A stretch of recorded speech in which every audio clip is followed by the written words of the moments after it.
In 2001, DreamWorks Animation released Shrek. The film's protagonist is a large green ogre who, despite a grumpy exterior, possesses a quiet dignity. He's a reluctant hero, goaded into a quest to rescue a princess to reclaim his solitary home. He learns about friendship, confronts his own insecurities, and ultimately finds true love by accepting himself. He is, by the end of the film, a beloved community figure. This is the Shrek that became a global phenomenon. In 1990, the celebrated author and cartoonist William Steig published a short children's book titled Shrek. The book's protagonist is a short, green, warty creature who breathes fire, eats lightning for snacks, and is actively, joyfully malevolent. He is kicked out of his home by his parents with the instruction to go out into the world and do his share of damage. He is not reluctant. He is not insecure. He is a monster, and he is absolutely delighted about it. He finds a princess who is, by his standards, even uglier than he is, and they marry to live horribly ever after.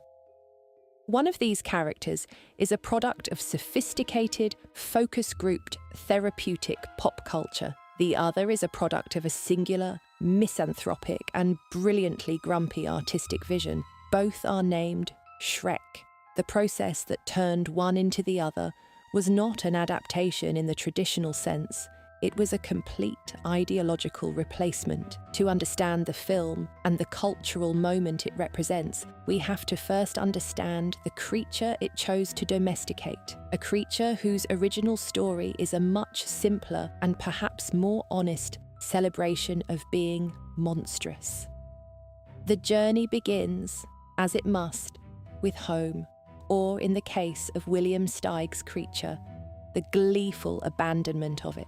Steig's book opens with an image of Shrek's parents, two green horrors themselves, literally kicking their son out of their hovel. The text reads, "His mother was ugly and his father was ugly, but Shrek was uglier than the two of them put together. By the time he toddled, he could spit flame a full 99 yards and vent smoke from either ear." There is no sense of trauma here. This is a rite of passage. They tell him to go out and find his fortune, and he happily stomps away, pleased to be on his own. Steig's Shrek is not lonely.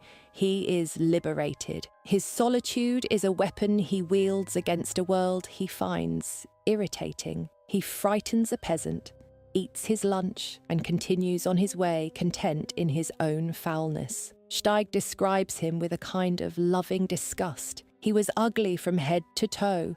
A horn-like protuberance sprouted from his nose, another from his scalp. His ears were like stunted fungi. With his stubby, tartar yellow teeth, he could bite through a real apple or a phony one. This is not a creature in pain. This is a creature in his element. The film's Shrek also lives in solitude, but the texture of that solitude is entirely different. His home is a meticulously crafted swamp. It's isolated, yes, but it's also cozy. He has a functional home, a mud shower, earwax candles. He has routines. His solitude isn't a weapon, it's a shield. He has posted signs that say, "Beware ogre," not because he wants to terrorize people, but because he wants to be left alone. His iconic opening roar, which sends the torch-wielding villagers scattering, is followed by a quiet moment of satisfaction. He has successfully defended his borders. The world hates and fears him, so he has built a fortress of solitude to protect himself from that judgment. Where Steig's Shrek is proactively antisocial, the film's Shrek is reactively so. He's a hermit, not a marauder.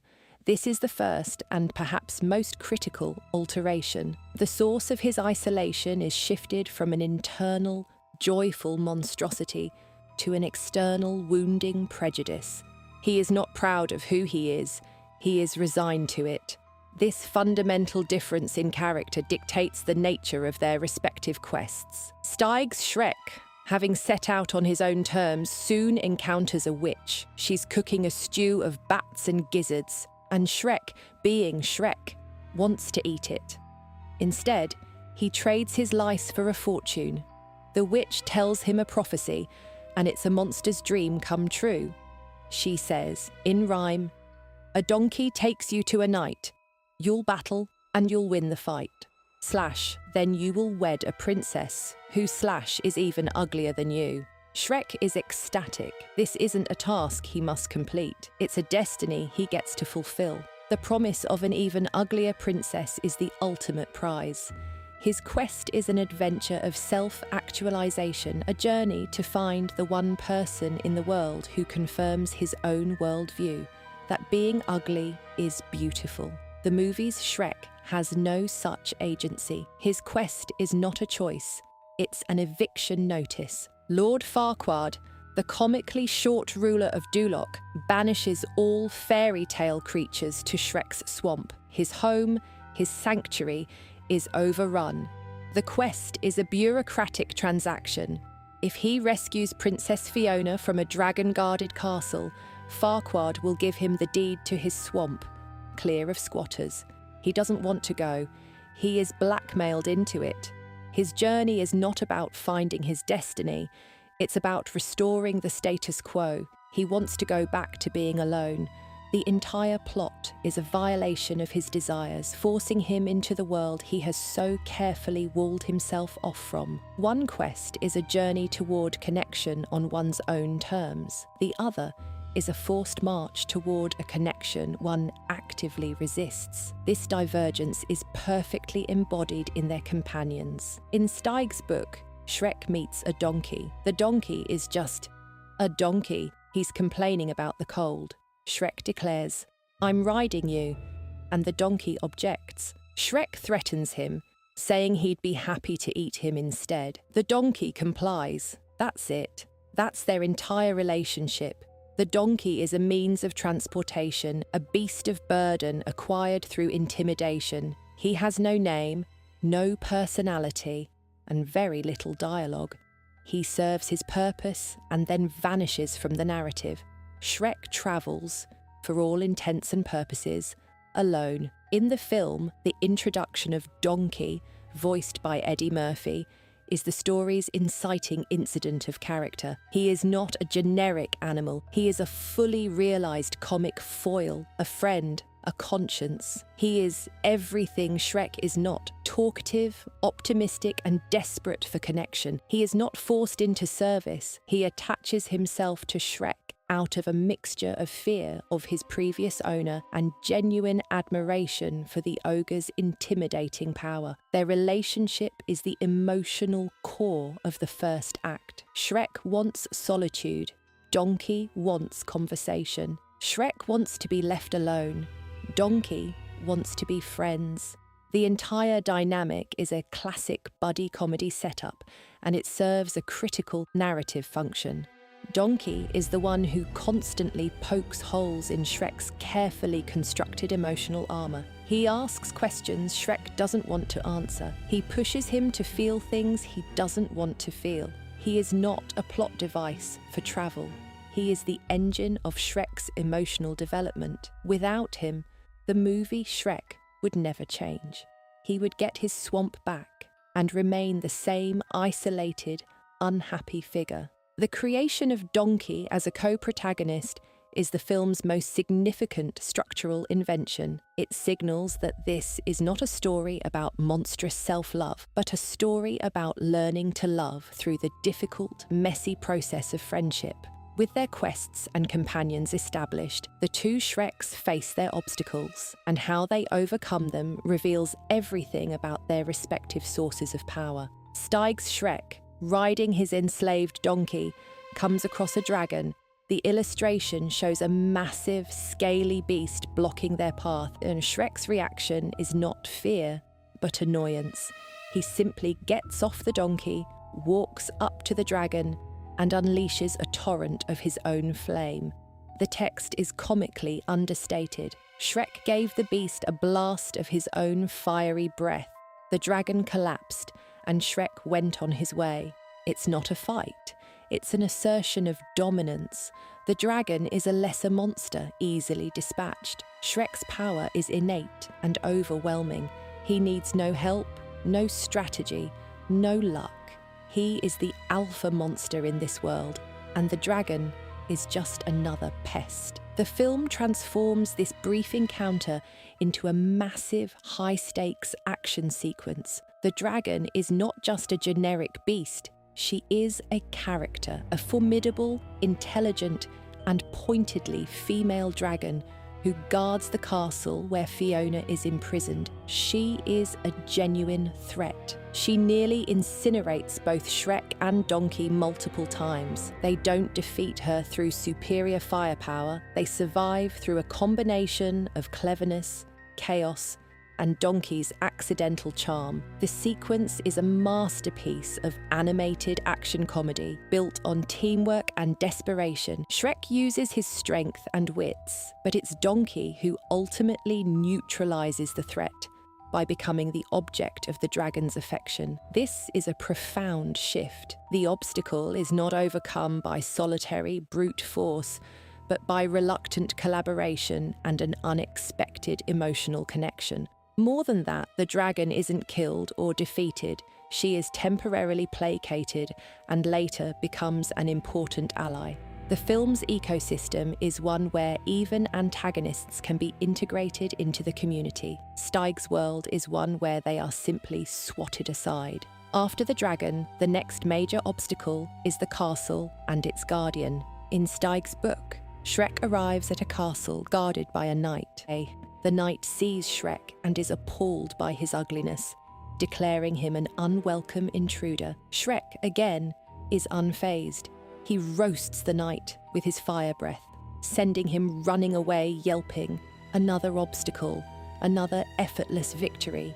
He then enters the castle, which happens to be a hall of mirrors. This is a moment of pure, unadulterated narcissism. He sees his own reflection and is overcome with joy. He faced himself, full of rabid self-esteem, frothing at the mouth, grinding his teeth, rolling his eyes and bubbling with glee. "What a handsome devil I am," he bellowed. For Steig's Shrek, his own ugliness is a source of immense pleasure and power. The mirrors don't reveal a hidden truth.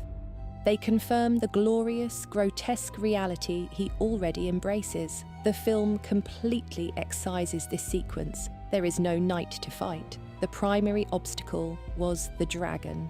Lord Farquaad is the antagonist, but he is a political one, not a physical one. He sends Shrek to do the dangerous work. The film's castle is not a place for self-admiration. It is a prison, a place of isolation that mirrors Shrek's own, but for a different reason. The film is not interested in Shrek's physical prowess. It's interested in his emotional vulnerability. A fight with a knight would be redundant. The real fight is the one happening inside him and later between him and Fiona. The movie consistently replaces external conflicts that demonstrate Shrek's monstrous power with internal and interpersonal conflicts that expose his human-like fragility. Steig's story is about a monster being a monster. The film is about a monster discovering he might be something more, or that monster itself means something different than he thought. And that brings us to the princess. This is the absolute heart of the divergence, the point where the two stories cease to be variations and become entirely different species of narrative. After reveling in his own reflection, Steig's Shrek finds Princess Fiona. The illustration depicts a green-skinned, bulbous-nosed creature who looks remarkably like a female version of Shrek. The text is definitive. He had found the princess. She was the most stunningly ugly princess on the face of the planet. And her reaction to him. They were fascinated with each other's hideousness. Shrek gave her the evil eye. Fiona fell in love. They immediately get married, right there in the castle. There is no conflict, no courtship, no misunderstanding. It is love at first sight, based on a shared, celebrated ugliness. Their bond is instantaneous and perfect because they are exactly what the other was looking for. She is not a prize to be won. She is a counterpart to be found. The film's introduction of Fiona is a complete inversion of this moment. Shrek finds a conventionally beautiful princess asleep, waiting for her fairy tale rescue. She is a picture-perfect damsel. When she awakens, she expects Prince Charming and is horrified to be rescued by an ogre. Their initial relationship is pure friction. She is a prim, proper, and secretly very capable princess steeped in the conventions of the stories she has read. He is a crude, pragmatic ogre who just wants to complete the delivery and get his swamp back. Their journey back to Duloc is a road trip comedy built on arguments, insults, and slowly developing begrudging respect. The film spends a significant amount of its runtime building a relationship that Steig's book establishes in a single sentence. The love story is not a given, it must be earned. The mechanism the film invents to bridge this gap is the curse. This is the masterstroke of the adaptation, the narrative device that redefines the entire story. Movie Fiona has a secret. By day, she is a beautiful princess, but at night, when the sun goes down, she transforms into an ogre. She is deeply ashamed of this. Her imprisonment in the tower wasn't just to protect her from the world, but to hide this part of herself from it. The curse can only be broken by true love's first kiss, which she believes will make her beauty's true form.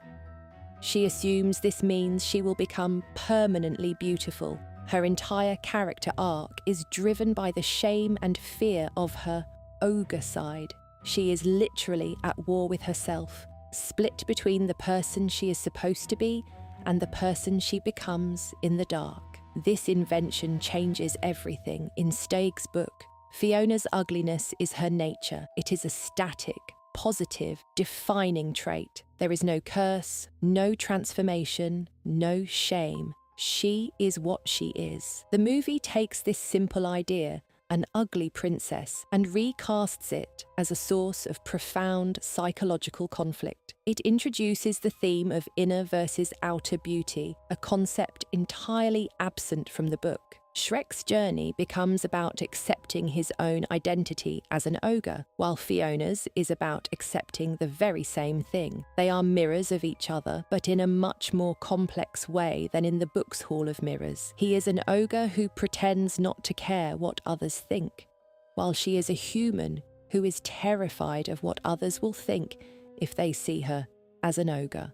The central conflict is no longer man versus world, as it is in the book, but self versus societal expectation. The story becomes an allegory for anyone who has ever felt they had to hide a part of themselves to be loved. This leads to two radically different climaxes and resolutions. Steig's story, having already resolved its central romance, has a very simple ending. Shrek and Fiona, now married, leave the castle and wander the earth together. Steig writes, "They roamed all over the world, frightening everyone. A final 2-page spread shows them walking hand in hand, a picture of domestic bliss, while peasants, royalty, and animals flee in terror." The final line of the book is the perfect antithesis to the traditional fairy tale, and they lived horribly ever after, scaring the socks off all who fell afoul of them. It is a triumphant, unapologetic conclusion. They have found each other, their identities are secure, and their purpose is to continue being joyfully, publicly monstrous. Their happiness does not require the approval of the world. In fact, it is predicated on the world's terror. The film's climax is, by necessity, far more complex. It's a public spectacle at Fiona's wedding to Lord Farquaad. Shrek, goaded by Donkey into admitting his feelings, crashes the ceremony. This is his moment of emotional bravery. He is not fighting a knight, he is fighting his own fear of rejection. The climax hinges on Fiona's secret being revealed. As the sun sets she transforms into her ogre form in front of the entire court. Farquaad is disgusted, but Shrek is not. He sees the Fiona he has come to know and love. The true love's kiss he gives her is meant to break the spell, and it does, but not in the way she expected. The spell is broken, and she becomes an ogre. Permanently, the curse's fine print stated she would take love's true form, and her true form, the one that found true love, was an ogre. Her beauty was the mask. The monster was the real person. The resolution is not about escaping into a shared antisocial bubble. It's about the formation of a new, blended community. The story ends with a wedding in the swamp, attended by all the fairy tale creatures. The dragon is there, Donkey is there, they are surrounded by friends. Shrek gets his solitude back, but now he chooses to fill it with the people he loves. So what do we see when we hold these two versions side by side? It's not a simple case of a good book being turned into a bad movie, or a simple story being made complex. It's a case of two different artifacts being honest about two different things. William Steig's book is a magnificent piece of punk rock children's literature. It's a story about the liberating power of accepting your own grotesqueness in a world that demands conformity. It tells the reader that it is okay to be ugly, to be angry, to be different, and that your happiness doesn't depend on anyone else's approval. Its message is one of radical self-acceptance. It's a perfect, concise expression of Steig's own artistic sensibility, honed over decades of brilliant, curmudgeonly cartoons for The New Yorker. The film is a product of a different world with different anxieties. It emerged at a time when pop culture was saturated with irony and the deconstruction of old tropes. It takes the skeleton of Steig's story and grafts onto it a sophisticated, funny, and genuinely moving exploration of loneliness, self-worth, and the tyranny of beauty standards. It keeps the ogre but redefines what that means. To the film, being an ogre isn't about being ugly or scary. It's about the walls we build around ourselves out of fear of being hurt. Its message is not just about self-acceptance, but about the necessity of community and vulnerability in achieving that acceptance. It argues that you cannot truly love yourself in a vacuum. You learn to love yourself through the eyes of those who truly love you. One version ends with a couple terrifying the world. The other ends with a community celebrating in a swamp. One is a story about the joy of being a monster. The other is a story about discovering that the monster you were taught to hate is the part of you that is most worthy of love. Steig's Shrek would have despised the film's ending. He wouldn't have wanted the friends, the party, or the acceptance. And the movie's Shrek would have been baffled and horrified by the book's casual cruelty and its utter lack of emotional growth. Each version hides what the other reveals. The book hides any hint of vulnerability or the need for others. The film hides the possibility that being a monster could be a joyful choice rather than a painful condition to be overcome. Together, they don't give us one true Shrek. They give us a fascinating document of how our definition of a monster and what it takes for that monster to find a happy ending has been profoundly and permanently reshaped.